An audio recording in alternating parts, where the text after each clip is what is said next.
Hey guys, and welcome to today's episode of Give It the Beans. I am here with my guest, Dr. Balcavage, to talk all things about the thyroid. Now, he is the third guest I think we've got from across the pond, so if you hear me speak that a little bit slower in today's episode, you'll know why.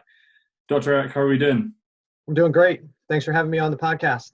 Not a problem, an absolute pleasure. Now, there'll be a lot of people listening out there who perhaps don't know too much about you and sort of what you do. So what I was wondering, just as an introduction, can you give the listeners, an idea into sort of your own education, your career to date, and just kind of let the listeners know exactly what it is you do? Yeah, absolutely. I originally started off as a medical technologist coming out of college, which is a person who does a lot of blood chemistry and study. My initial goal was to head off to medical school. And during the time that I was in college, I was in a car accident, injured my back, and wound up meeting a chiropractor who really was able to get me better when a lot of medical treatment wasn't. And so he changed the direction, talked me into going to chiropractic school, and fell in love with chiropractic. I mean, it was also helpful that they had a rugby team and I got to play rugby while I was there. But I wound up going to chiropractic school and becoming a chiropractor, and was really happy with that aspect of what I was doing. But somewhere along the way, I had a family member who got diagnosed with hypothyroidism, and I was asked to kind of give my 2 cents as to what was going on. They got diagnosed with hypothyroidism. They had fibroids. They were anemic, and the medical intervention was take out the fibroids, put you on iron, and put you on thyroid hormone medication for the rest of your life. And this was what was going to be. And so I was asked for my input, and I said, at this point in my career, I didn't really know that much about thyroid physiology. I learned the very basics, but because it was a family member, I really started digging into what was going on. And got into blood chemistry again, started taking a lot of functional medicine courses, and became a functional medicine practitioner. And in the effort of trying to help that person, I started talking to my patient base and saying, talking to them what I was learning as I was adjusting them. And I started finding out how many people were on thyroid medication. And I was like, man, something's up here. And so in the course of doing all the functional medicine training and certified nutrition training, there was this thought and concept that hypothyroidism was, caused by, for the vast majority of people, an immune system out of control, something called Hashimoto's thyroiditis. And so the focus was always on how to manage the immune system, like the immune system was doing something wrong. And the longer I was in the field and working with people with thyroid issues, I really started to change my thought process on thyroid physiology. And today, helping people with thyroid physiology problems is probably my primary thing. I don't do much chiropractic care anymore. I really focus on trying to help people understand what's going on with thyroid physiology, and not so much how to fix the thyroid gland, but to get a sense of what's going on in the body that's causing the thyroid physiology to behave the way it is.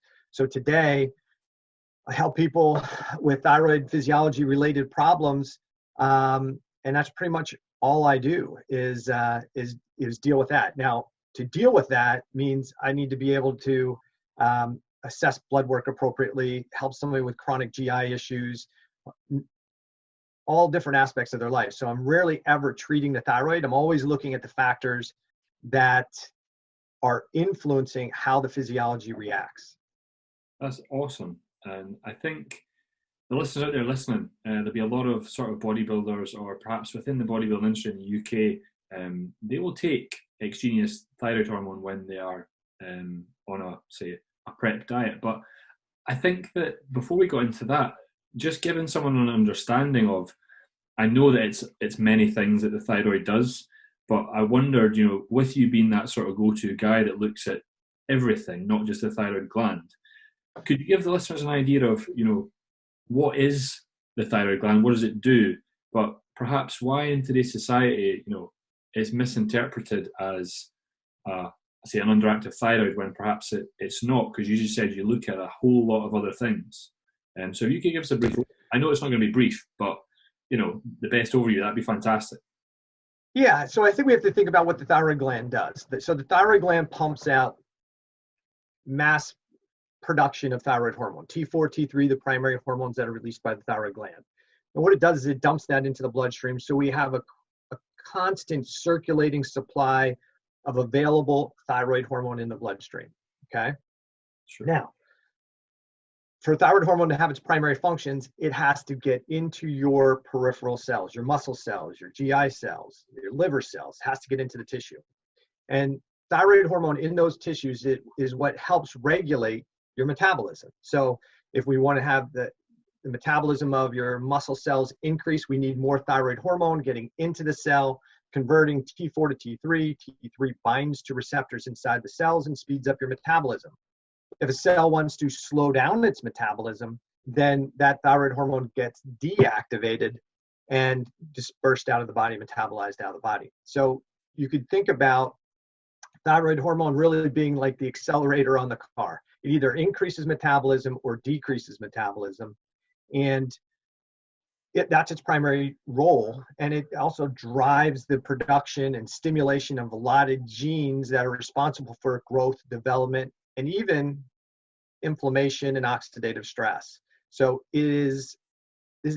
thyroid hormone is how the body really regulates actions. And so too much, not good. Too little, not good. So we're always looking for the right amount. And one of the key things that's really important is that all the systems of the body, all the tissues are able to self-regulate, because they're dependent to some degree on how much thyroid hormone the gland makes and how much is in the bloodstream, but the cells in each tissue self-regulate. So they can say, hey, GI tract needs to be upregulated, so thyroid hormone can be upregulated there, but it can be downregulated somewhere else at the same time. So each tissue has the ability to self-regulate.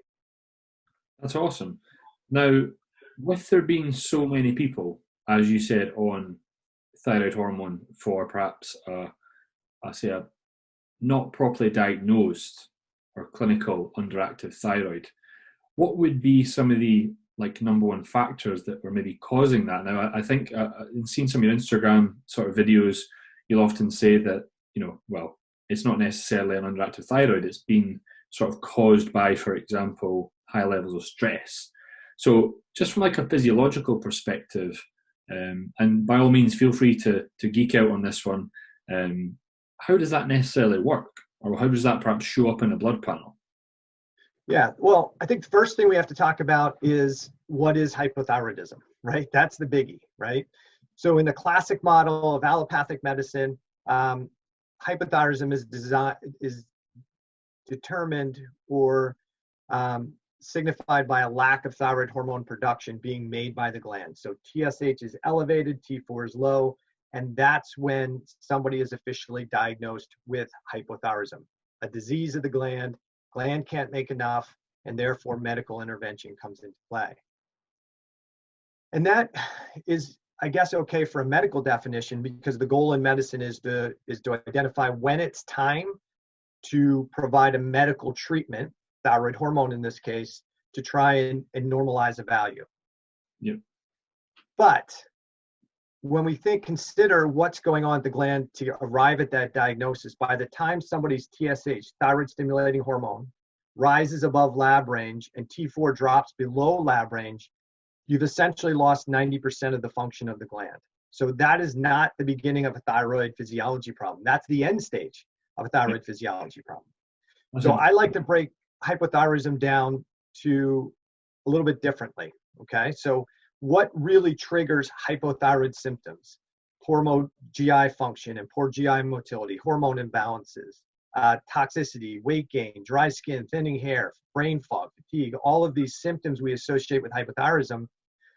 Hypothyroidism at its core is the lack of T3 or reduced levels of T3 reaching the receptors inside tissues, okay? So we're all made of cells. We're made of trillions and trillions of cells, and those cells make up tissues. Tissues make up organs. Organs make up systems, right?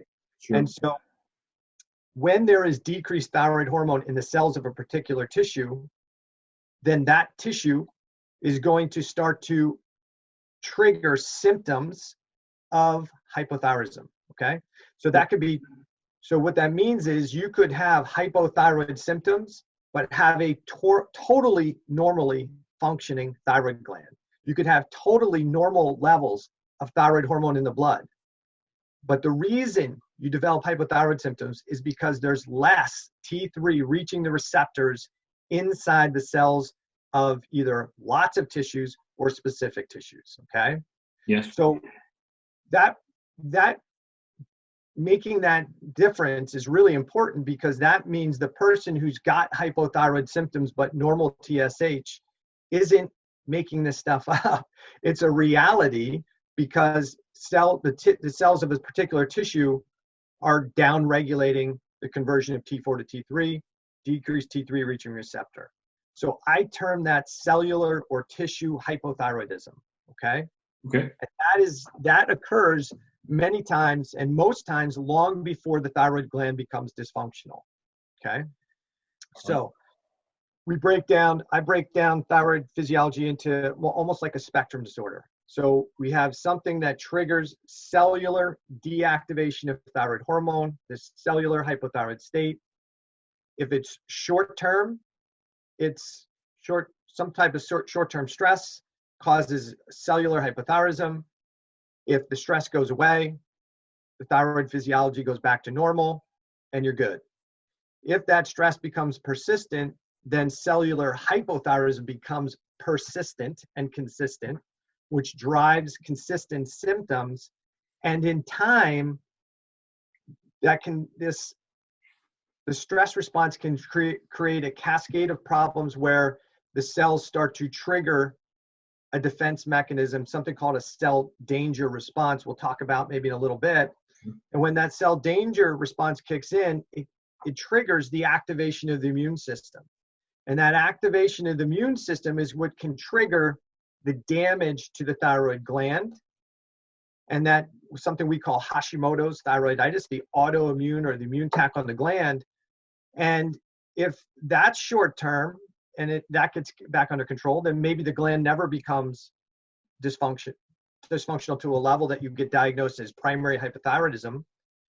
But if it stays constant and persistent, then the person can start to see their TSH rise, but T4 still be normal because the gland is being damaged. And that's a state called subclinical hypothyroidism. There's no need for medical treatment at that point.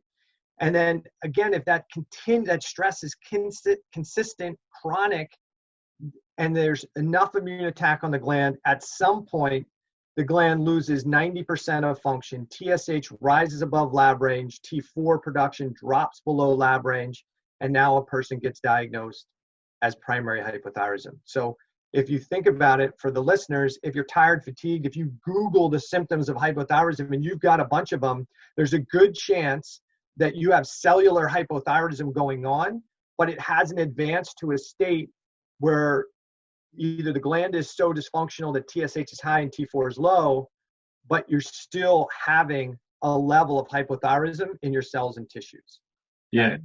And that's something that over here, no one's really talking about. I mean, I think that people are talking about this massive state of sympathetic drive that people are always in.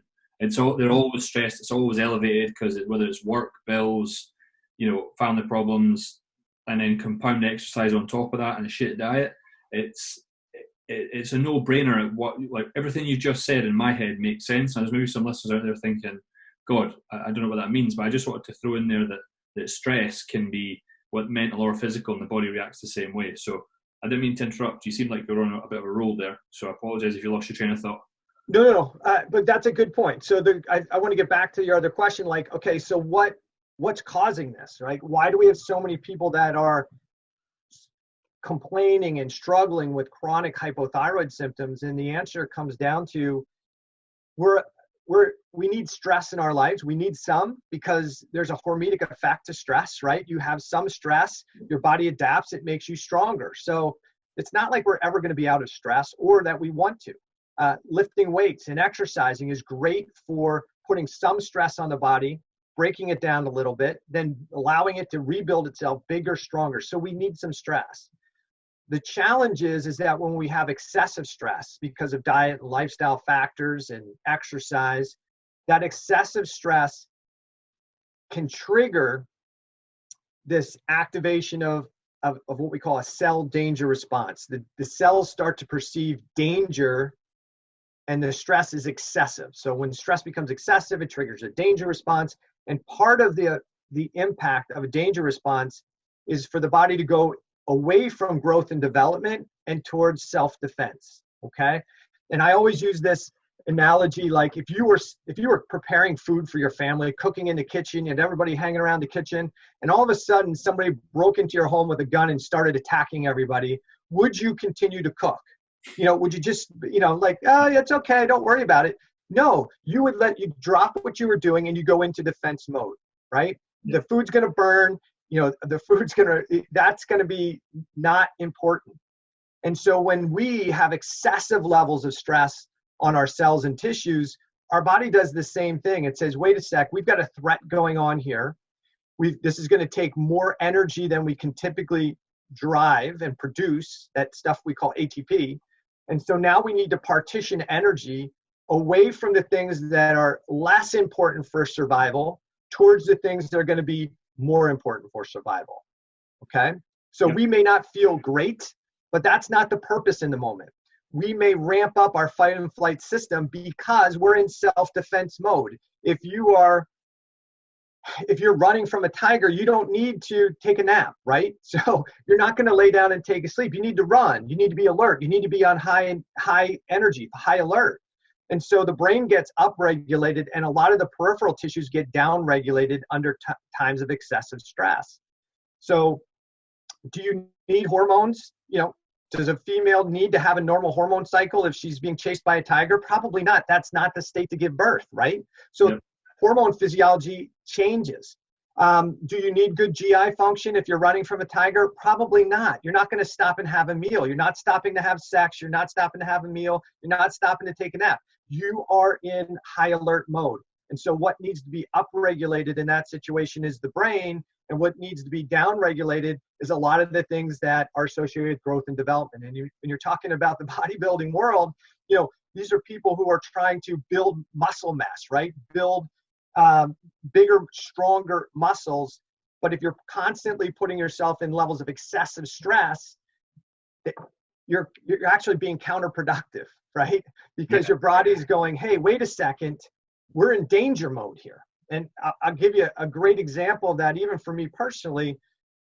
I've been doing endurance sports for a long period of time. And it was in my 40s that, as I'm training for a triathlon, I do my blood work. I assume I'm doing a lot of the right things, right? I eat well, exercise all the time. And my blood work shows I'm insulin resistant. My blood work shows I have Hashimoto's thyroiditis.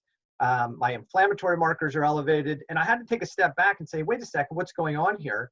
And really take an honest look at my life and my habits. And when you take a look back, what was I doing? I was priding myself on 4 hours of sleep a night, right? Because, hey, I got to get up and I got to study and I got to train and I got to work and I got to coach and I got to, do all those things. And so I'm getting lack of sleep, which is super stressful on the body, because when does the body heal, repair? When does the brain get cleaned out? It's when you're sleeping, and not just when you sleep, when you get the best quantity and quality of sleep, right? So cheating myself with sleep was a problem. Through wrestling and rugby, I've had numerous broken noses and a deviated septum, so I don't breathe great. And so I was a person who was mouth breathing. And so when you mouth breathe, it creates hypoxia, lack of oxygen to the brain and to other tissues, and that creates a stress response. And then when you add the excessive training, like I was training in my 40s, like I was still in my 20s, and you know how this is when you're an athlete and you're training, more is better, right? I need to work harder and harder and harder. And, I've got a little belly fat. I'll just exercise even harder to try and get rid of that. And so what I was failing to realize was I was doing a lot of the right things, but I was also doing a lot of the wrong things in an effort to achieve certain goals, right? Yeah. And so I was cutting out sleep. I wasn't breathing appropriately. My diet wasn't bad, but I was training excessively and not allowing for recovery. And so that was putting excessive stress on my system. Now you add a business, now you add coaching, now you add everything else in marriage, family, relationships, all those other things. And that stress load was putting me into a danger response on a chronic level. And so what does the body do? I don't look at what happened to me as a disorder of my thyroid physiology. I look at the change in thyroid physiology as my body's saying, whoa, we've got danger going on here. Slow the metabolism down, ramp up the inflammatory system and the immune system to go find out whatever this is and address it. And that's not a bad thing if it's an organism. Yeah. But if it's self-imposed, if it's excessive exercise, there's nothing for the immune system to kill, right? There's nothing for it to go after.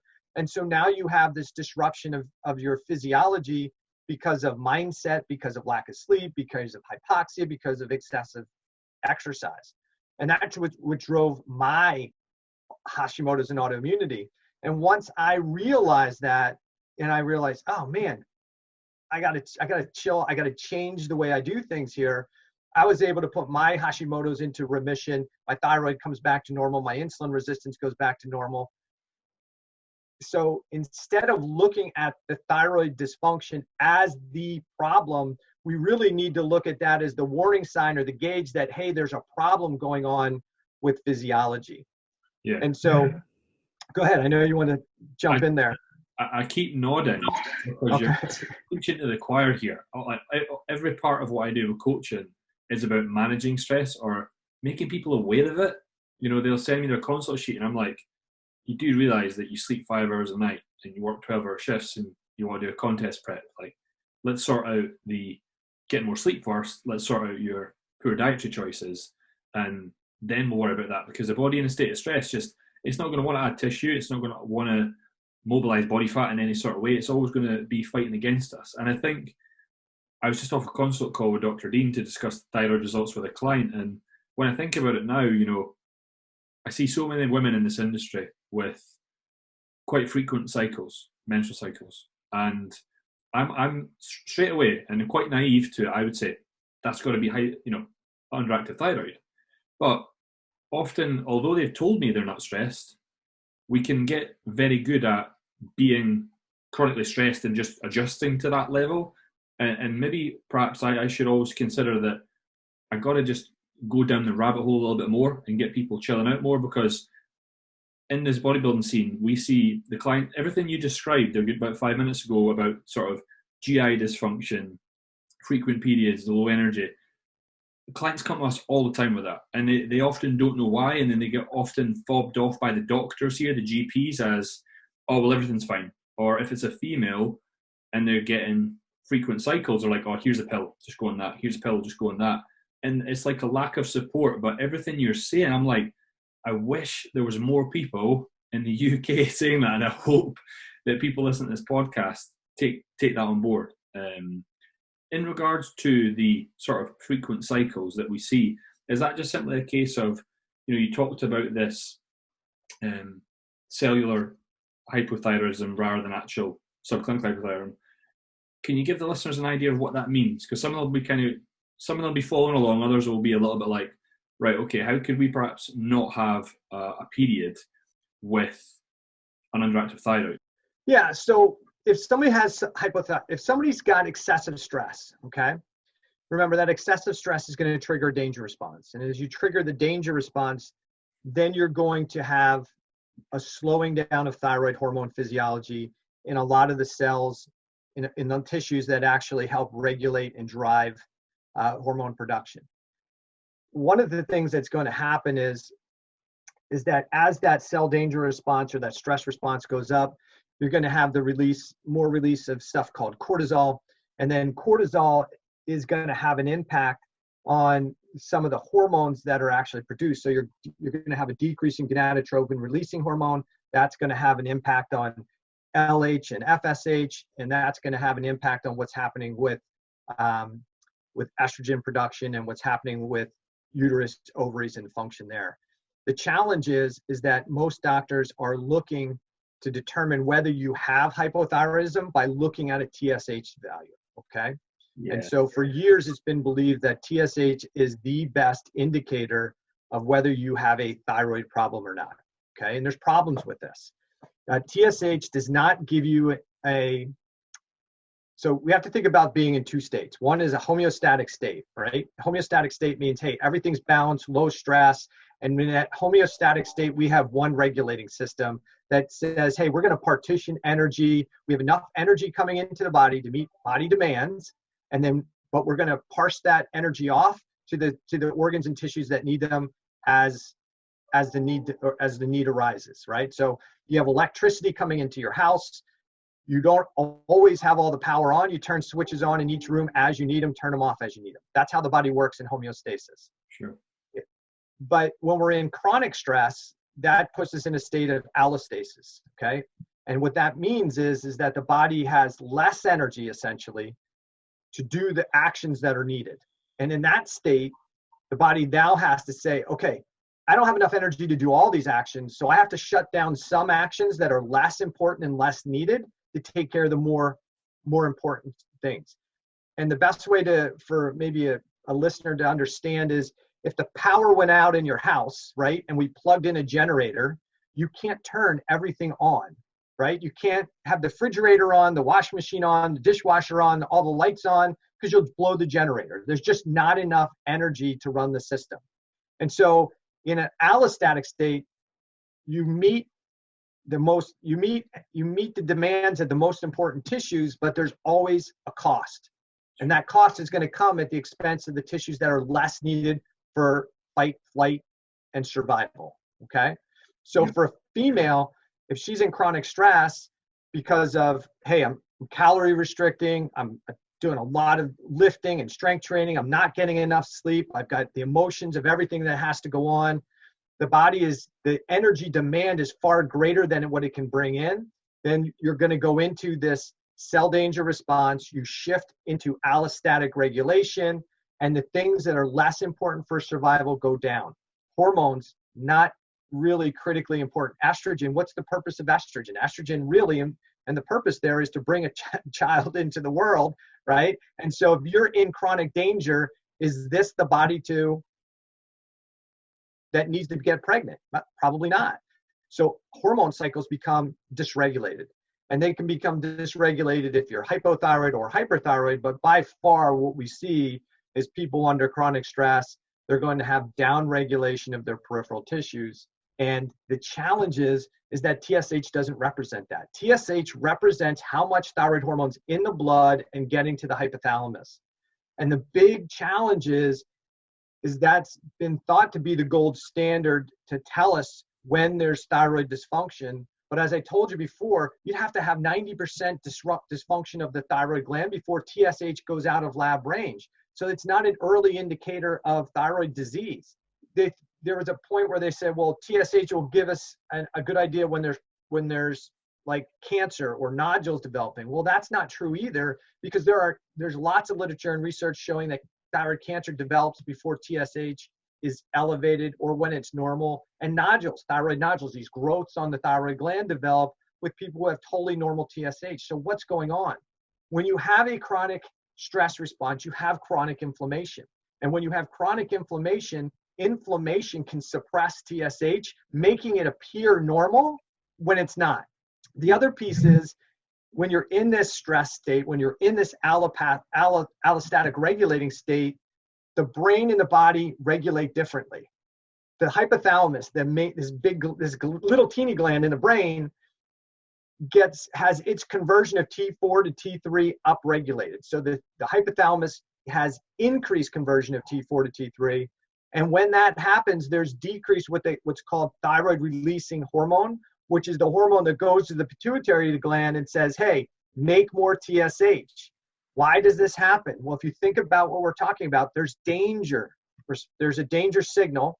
Body metabolism is generally, and we're just going to say a general slowdown. That's not like every tissue is slowed down at the same rate and function.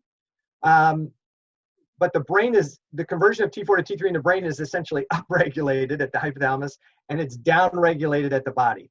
And so doctors are looking at TSH only, and it's not really a doctor being a bad doctor. That's just what the guidelines are. The guidelines say measure TSH. If it's abnormal, then you do a reflex test at T4. If that's abnormal, too low, then it's time to provide medication.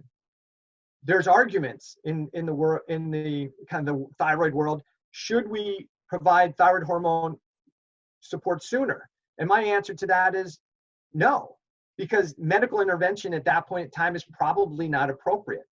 And somebody might say, but why? Well, when there's a danger response, your cells and tissues are actively deactivating your thyroid hormone. So if they're actively deactivating it, they're trying to get rid of it. Does putting more into the system help the system or harm the system? Okay. And so another thing we have to consider is that when TSH drops, when the hypothalamus is the conversion of T4 to T3 increases in the hypothalamus and TSH drops, there are other signals that are sent to the periphery to say, hey, we're flooded up here with thyroid hormone, and then trigger the peripheral deactivation of thyroid hormone. The enzyme deiodinase 2 that converts T4 to T3 in your peripheral tissues gets deactivated. The enzyme deiodinase 3 that increases the deactivation of T4 to reverse T3 gets upregulated, because the brain is saying, hey, I'm flooded, so that means we must have enough thyroid hormone, so everywhere else starts slowing it down. So I don't think it's time for intervention with thyroid medication if you're subclinical in most cases, or you have the chronic symptoms. More won't make it better. Maybe a good analogy is if your car wasn't running well and you went to the garage and they said, well, the reason it's not running well is because the gas tank's 3/4 full. Would you think that putting another quarter tank of gas in the car or overflowing it's going to make it work better? There's many reasons why the car may not be running well with a 3/4 tank of gas. One of them is probably not that it's a quarter low. And so we have to look at the physiology and say, all right, what is this? This is a person who's got hypothyroid symptoms. Why is this going on? Or this is a person who actually is at an end stage of thyroid dysfunction where they have primary hypothyroidism. Why is the body doing this? Not we need to create what we call biochemical euthyroidism, normalize the TSH. That may be necessary in some if they're at that exhausted state of the gland. But for the vast majority of people, we should be stepping back and saying, wait a second, what's creating the excessive cellular stress that's driving the physiology to deactivate thyroid hormone? Does that make sense? Oh, 100% makes sense. You're preaching to the choir. And I often work with some females that have lost their cycle, and it's not my job, but I help them in regaining it.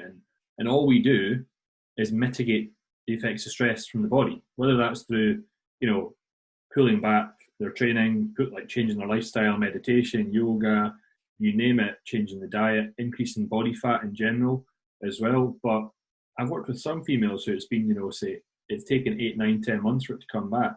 And it can be quite worrying for a female in the industry. So what I think, for like everything you just said, I'm sitting nodding. I hope that there's competitors out there that are listening going, right, if perhaps my menstrual cycle has went away, maybe they've not got bloods done, but with everything you just said, managing stress or trying to reduce your allostatic load should inevitably see thyroid function return, or the subclinical thyroidism, not be there, and the peripheral hypothyroidism offset and things sort of return to normal. But I guess the thing I always stress is patience.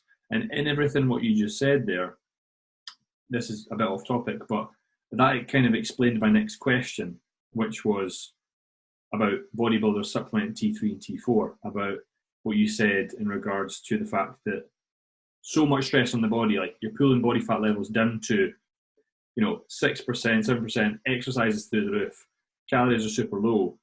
But this is why if everything down-regulates in the body, our bodybuilders put in T3 and T4, can be why everything just goes boom. But I guess no one's really aware of the dangers of doing that. Yeah, so there's issues, right? So when we flood the body with T4, T3, and you increase the hypothalamic stimulation, one of those things that's going to happen is you're going to activate the sympathetic nervous system. Okay, so short term, you activate the sympathetic nervous system, which is going to activate what we call the brown adipose tissue, which is going to increase the burning of adipose tissue, right, fat, to generate heat and to generate energy. So that's great. If you're trying to lose weight like short term, somebody does that, right? The challenge that we come into, that's impacting maybe the brown adipose tissue, but it may be causing other systems to be shut down. Hormonal cycle be shut down, gut physiology be shut down. So short term, yeah, you're probably going to get upregulation of the brown adipose tissue. You're going to get increased thermogenesis. You're going to see some of that loss, but that's if it's extended or it becomes a chronic dose of that, then what does the body do? It's going, hey, whoa, this is excessive now. Now we need to shut the system down. So I understand why people do it, why they have some short-term success. I think the problem is you're going to have that rebound effect that you've shut down some of that peripheral stimulation, and you're going to have systems that become dysfunctional because of this kind of cyclic effect of the stress plus the extra thyroid hormone, where you see that rebound effect. I mean, we see that all the time. You see those people that are training and they're driving up, their cortisol levels, and they can't get rid of their muffin top, right? And they think that the solution for that is just to work out even harder, right? More intense exercise. And that's actually the opposite thing that they really need to do, is because their body's saying, whoa, we're in so much stress and inflammation that high cortisol is causing the promotion of body fat storage, right? That's a defense mechanism to try and say, hey, we got to put it. The problem is where it's being put is really not where we want it. I love what you just said, because that will give someone an explanation that has listened to what I do with clients. So often going into a bodybuilding show, let's say 2 weeks away from that show, when everything's at its peak, calories at the lowest, and training's at its highest, I go the opposite way. I start to up food, I start to pull back training, I start to pull back, like if cardio's, let's say, HIIT training, it gets moved to just, say, steps, or it gets moved to just low intensity steady state. And what we see time and time again, people get leaner. And they always look at me and they think I'm a wizard. And they go, how did you do that? And I go, it's just reducing stress on the body. But you put it in words that I don't think I could. And that's awesome. I just wanted to point that out. What also I wanted to throw in there was, what we'll see, like after a bodybuilding show, is someone's restricted their calories for so long and they've maybe used sort of T3 and T4. And then afterwards, they stop using it straight away, boom, straight away. Now, stress in the body's still high, but what they do is they have this massive increase of caloric intake, because cakes, cookies, junk, and they gain body fat at an alarmingly high rate. And I've seen some people gain excesses of 20, 30 pounds easily in like a 10 to 14 day period. It's crazy. And one thing I wanted to ask you, if we sort of flip the switch towards like a dietary aspect of things, is if someone was, say, supplementing that, how long would it take before things got back to baseline? Because it can be quite hard for someone to not give in to cravings when their show's done or their photo shoot's done. But all that aside, if we think about just the thyroid or the peripheral thyroidism, how long do you think things get back to homeostasis? But I guess I'm asking you probably an open-ended question that's got no definitive answer, right? Yeah, because it's going to be different for everybody, because it really is dependent on the other stressors going on. And one of the things that can happen is we may just think of the dietary impact and the thyroid hormone upregulation, and hey, we take the starvation away, we take the thyroid hormone away, and that's our only stressor. But if the cell stress becomes excessive, and we're in allostatic regulation for a while, and you can go into what we call allostatic overload, where systems actually start to break down. And so you take away some of the initial triggers that maybe pushed you over the edge, but there's still other stressors going on. And what some of those stressors are now the dysfunction of systems that are now adding to the the stress level. So we're always have some level of stress, and whether it's microbial, whether it's toxicity, whether it's diet induced, whether it's lack of sleep, whatever those stressors are, we always have them. Something pushes us over the edge into that danger response. When we're in that danger response for too long, now we have systems that start to become dysfunctional. We call that allostatic overload. And now those dysfunctional systems are part of the stress. So it makes it really convoluted to try and fix, because you go, well, I did this before and it worked, and now it's not working. Why don't it come back now? Because you've pushed some of those tissues into dysfunction, and they don't work the same way that they used to. They've lost that resiliency to come back. When we're young, the resiliency is much better. As we get older, that resiliency is not there to the same level. And so now it becomes harder to come back. And each time we do that kind of dietary starvation thing to get to where we need to get to, it changes the set point of thyroid physiology. And so it gets harder and harder to restore back to our normal physiology, okay?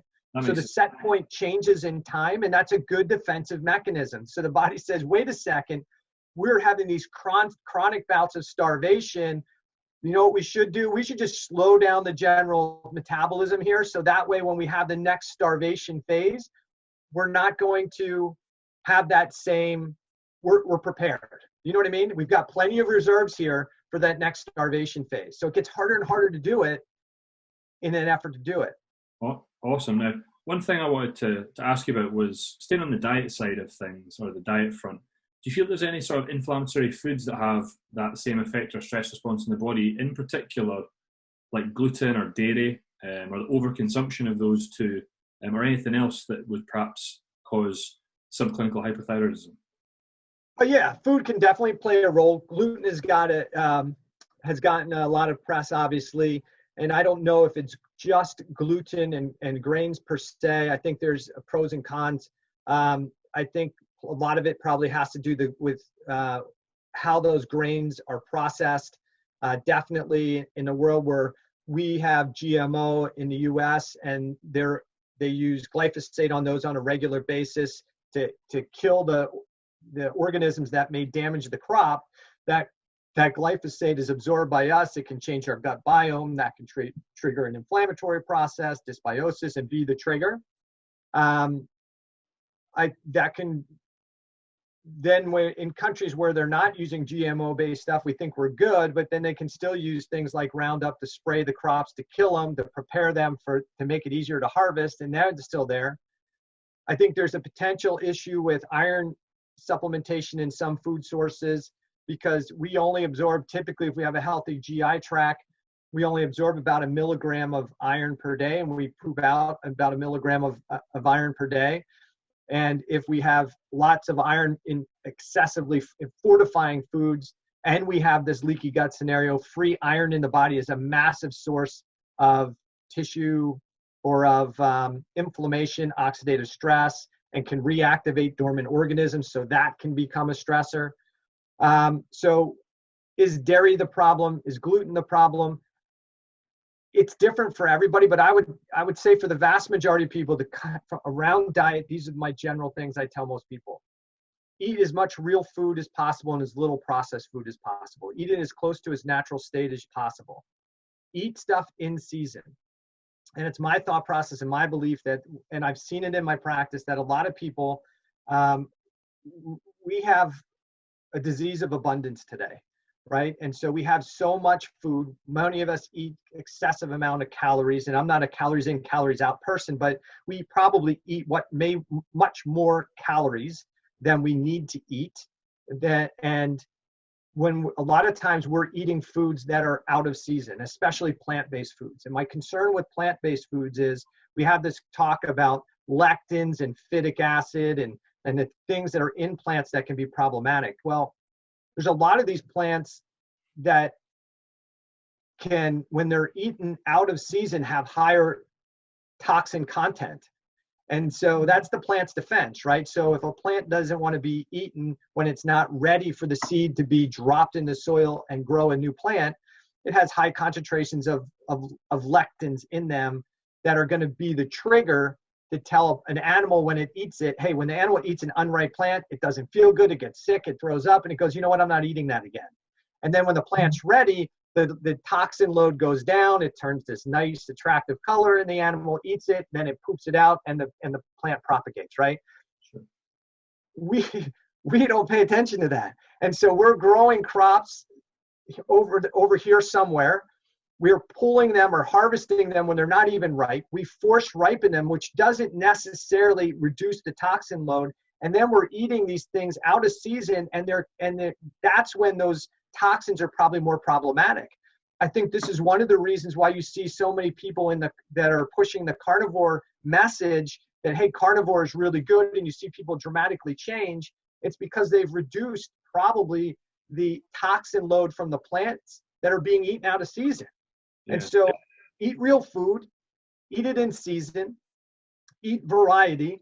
And if you eat real food, less toxic food, you're going to probably be a lot healthier. I think the other piece to that I would say is really helpful is quantity, quality, and frequency. We were all taught maybe 10 years or so ago to eat 5 to 6 small meals per day, constantly grazing so blood sugar doesn't rise or fall, and that you maintain this steady state of glucose regulation. And what have we got? We've gotten obesity as a result of those guidelines, right? And so I think for the vast majority of people, they could benefit from time-restricted eating or intermittent fasting, however you like to classify it, which means eating in a smaller window and allowing a bigger fasting period. And some people would say, well, what's the difference? If the calorie content is the same, let's say it's 2,000 calories, but I eat it in 2 meals in 6 hours versus spread that across 7 meals or 6 meals through the day, what's the real difference? Does it really matter? Well, it does seem to matter. And from my opinion, it all comes down to satiety in the brain. When you are never creating satiety in the brain because you're eating small meals that don't ever really give you that great, strong satiety signal that, hey, my brain is satisfied, my body's satisfied, that creates a danger signal over time. But when you fast for a period of time, that is a stress response, but it does cause the body to increase the burning of stored fat. And then you get that eating window where you eat enough to create satiety. Now the brain's like, hey, that's cool. We've got our food and we can increase our metabolism, right? And so from what I've seen, what I've read, I think for most people, the grazing through the day is probably the worst thing they can do if they're trying to manage their weight. And time-restricted eating is probably one of the best things to do to manage and monitor body fat. There's one other point to that, and that's the concern that I hear some people saying, well, if you fast, that's going to cause your thyroid hormone to become deactivated and you're going to slow down your metabolism. Yes and no. So there is going to be, when you're not eating, there is going to be a slowdown of your metabolism to some degree. But again, not all systems are slowed down evenly, okay? And one of the things that happens, and it's not really talked about very much, is the fact that when there is a danger response, T4 can be converted to reverse T3 to slow down the metabolism. But T3, the active hormone, can actually be converted to one of 4 forms of something called T2. It's another form of thyroid hormone. And that form of T2 actually has the ability to support the mitochondrial function and support energy production and support fat metabolism. So the body's got a backup plan. So when there is this general down regulation of thyroid hormone and T4 and T3 are being deactivated, T3 can be deactivated, and it's not really technically deactivated, but converted to T2, which will continue to drive metabolism in a stress state. And so it's not like this all or none principle. The body whether it's the whole body or within the cell, the actions within the cell that aren't critical to survival get downregulated, and the systems that are critical to survival, mitochondrial function, changes, but we also increase fat metabolism by the conversion of T3 to this form of T2. So there's a backup plan. So it's not the thing for people to be scared or concerned of. Does that mean everybody thrives in time-restricted eating? Maybe not. Can everybody go from eating 5 to 6 meals a day to 2 meals per day? Probably not. It's a transition that you need to go through because you probably already have poor blood sugar physiology and poor blood sugar regulation. But I think we misspeak many times when we say, oh, well, if you fast, it's going to cause your thyroid to slow down even further, so you need to eat 5, 6 meals per day. I think that's some of the worst advice we could give somebody. And if somebody really understands insulin resistance and blood sugar dysregulation, you understand that thyroid hormone, appropriate levels of thyroid hormone, are critical to blood sugar regulation. What brings glucose into the cell are these things called glucose transporters. GLUT1, GLUT2, GLUT3, GLUT4. GLUT1 and 3 are primarily basal glucose transporters, which means when you're not eating, those are the transporters that are used to bring glucose into the cell. You have to have adequate levels of T3 in the cell for those to work. So if you're in chronic danger response, those thyroid hormone is down-regulated to bring glucose in. You're going to start to become insulin resistant, which means you're now going to be pushing glucose into your fat cells, okay? So under danger mode, you would say, well, why would the body do that? I'm in danger. I want to bring more glucose in. No, because the cell is saying, hey, there's a danger here at the cell. It may be an organism like bacteria or virus or something, and bringing more glucose into the cell is going to do what? It's going to upregulate the ability for that organism or that threat to continue to develop. So the cell gets walled off, glucose transport gets decreased, and our basal use of glucose goes down, it goes into fat, right? The other thing is glucose transporter 4, GLUT4, is the insulin-dependent glucose transporter. So when we eat food, if we have a healthy GI tract, right, within 15 minutes, or it's really almost immediate, of putting food in the GI tract, we have our first phase insulin response. So 50% of the insulin that's going to be released is released in that first few minutes of eating. If you don't have a healthy gut function, you don't get appropriate insulin release, okay? But for insulin to work, it needs this GLUT4 transporter. And guess what that glucose 4 transporter requires? It requires optimal levels of T3 in the cell for it to work. So now you have cell stress, cell danger. You can't bring glucose in at a basal rate. You don't bring it in well after you eat. So the body has to drive that excess glucose somewhere. Where's it going to go? Well, guess what? Glucose transporter 2 is the one that drives glucose out of the liver and into fat cells. And so it's not down-regulated at the same rate as GLUT1, GLUT3, and GLUT4. It stays active longer, which allows for you to store more fat. Is that a mistake by the body? I don't think so. If a cell and a body's under danger, hey, we don't want to bring it here, but we're going to need that later when we turn the system back on, so we're going to store it as fat. So I think we just have been given a lot of bad advice when it comes to dieting and nutrition. And I think for the general person, when you're thinking about, should I be carnivore? Should I be keto? Should I be vegetarian? Listen, I don't care which one you do, as long as you do it really well. And the focus is eating the best quality food you can get in season, right? Not too much, time restricted eating. Don't graze all day, because if you're constantly grazing all day and bringing fuel into the body, why the heck would it ever give up the stores, right? If you stored all your stuff in the basement, but somebody brought you more stuff, are you going to go down to the basement and get the old stuff that they gave you? Or are you going to use the stuff that just came in? You're going to use the stuff that just came in. So if you're grazing all day, there's really no need to burn off your resources. Yeah.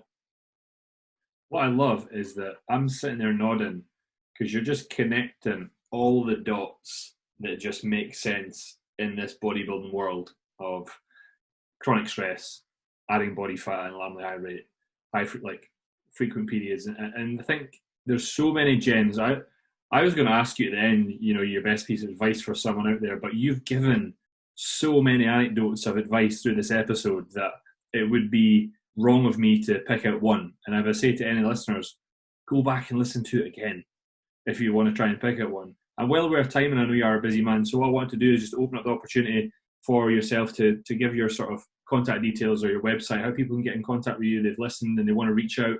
Could you drop your handle? Yeah, it's rejuvegencenter.com. I'm sure you'll put it in the stuff.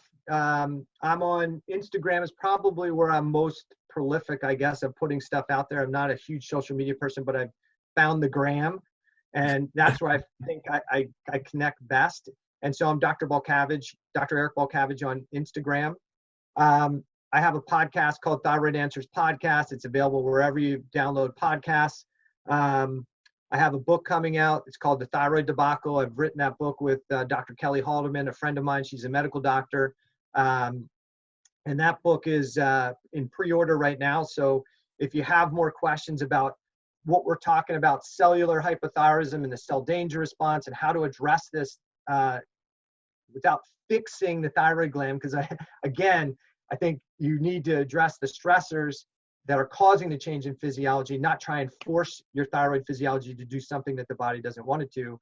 You can go to wherever you buy books, Amazon, wherever, and we're on pre-order there for the Thyroid Debacle. And I think that, to me, is probably the thing that's most important right now, is to try and get the message out. And the best way to get that message out is to get that book and these ideas and concepts and hypotheses that I'm trying to get out there, get that book in more people's hands so they can make more sense of what's going on with their physiology. And I'll add the link in the bio and on the YouTube channel, just a button to hit so that people can have that if you send me that over. But absolutely, we'll do. From myself and from everyone really in the UK bodybuilding scene, that's an absolute gem. Everything you just said, I appreciate it. I thank you. From me and from everyone here in the US, give it the bean.